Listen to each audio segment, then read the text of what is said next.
here. I'm Joe Moses, and welcome to Fandom Talks.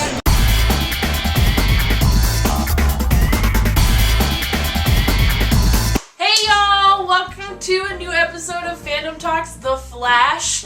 Today we're here talking about the newest episode of The Flash called Things You Can't Outrun. In this episode, we had a lot of information packed in. So we love how this show is getting super superhero-y. It really has all the qualities of a superhero film or show. Or yeah, it's inspirational speeches. Yeah, it's got the flashiness of it all. The puns. The puns. The slipping in of villainous name. The coincidental element. It's got the characters like revealing the plot line, you know, kind of like narrating it but not really narrating it. Little bit of cheese sprinkled on. I'm starting not to like Iris. She's getting a little bit Tease. She's becoming a tease. And she's just teasing Barry here and there. And you know this detective guy that she's with, her father's partner, we had that little spat going on in this episode. He didn't seem as shady as he did before in this episode. Which makes me more suspicious. Yeah, but he's laying low. He's a hidden tiger. Yeah. Riding dragon. Hidden tiger. Riding dragon. Hidden tiger riding dragons.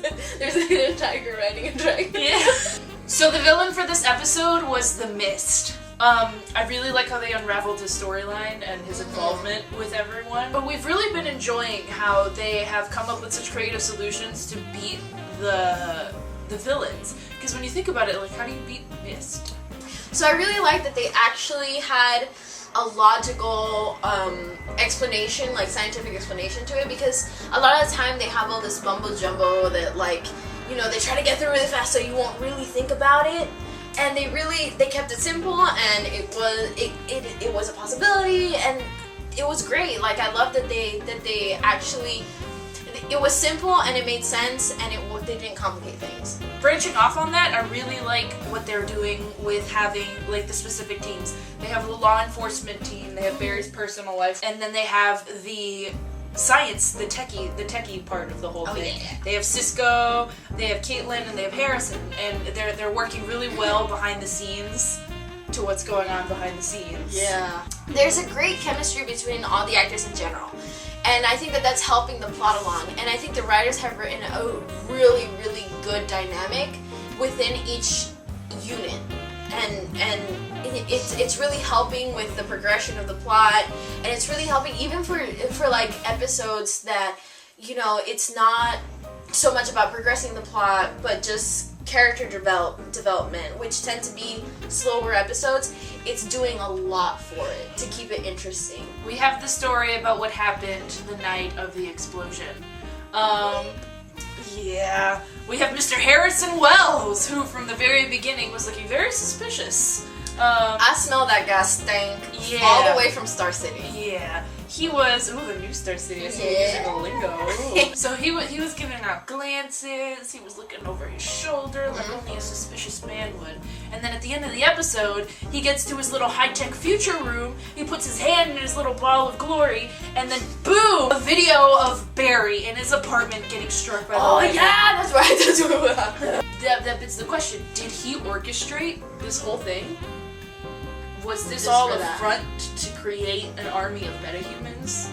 Because now he has a prison conveniently located in his laboratory where he has master control over everything. We know he's preserving the Flash for some later use. Now, if you guys don't want spoilers for what's coming next in this new season of The Flash, we suggest you just skip to the end.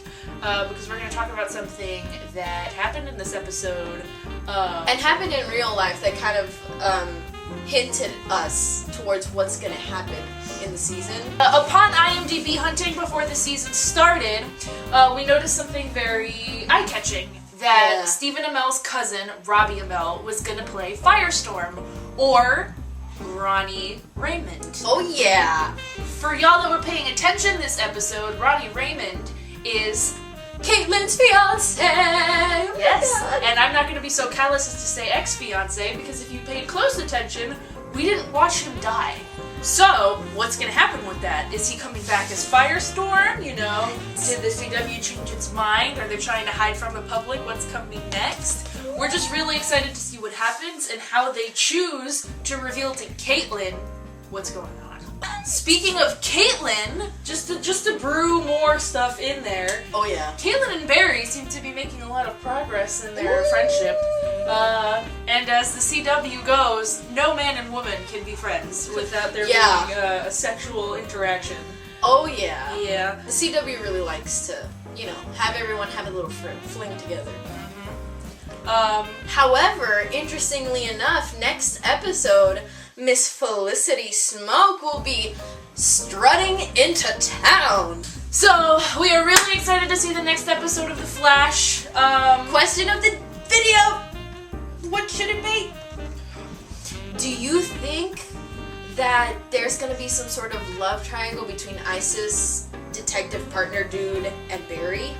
And Caitlyn? And Felicity? Leave your answers in the comments below. Click like, subscribe, check us out on Facebook, Instagram, and Twitter, and we will see you guys tomorrow. Bye!